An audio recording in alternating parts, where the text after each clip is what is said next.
দীর্ঘ ২২ বছর পর চাঁদপুর সফরে যাবেন বিএনপির চেয়ারম্যান ও প্রধানমন্ত্রী তারেক রহমান। আগামী ১৬ মে তার এই সফরকে কেন্দ্র করে জেলায় ব্যাপক প্রস্তুতি শুরু হয়েছে। শনিবার বিকেলে বিষয়টি নিশ্চিত করেছেন চাঁদপুর ৩ আসনের সংসদ সদস্য ও জেলা বিএনপির সভাপতি শেখ ফরিদ আহমেদ মানিক।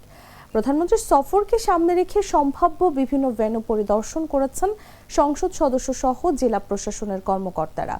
এরই মধ্যে প্রস্তুতি সভা, প্রচার কার্যক্রম এবং মাঠ পর্যায়ের তৎপরতা জোরদার করা হয়েছে। দলের শীর্ষ নেতার আগমনকে ঘিরে বিএনপি ও এর অঙ্গ সংগঠনের নেতাকর্মীদের মধ্যে উৎসবমুখর পরিবেশ বিরাজ করছে।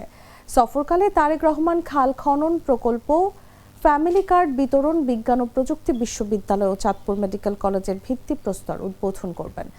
এছাড়া তিনি সুধী সমাবেশ ও একটি বিশাল জনসভায় যোগ দেবেন।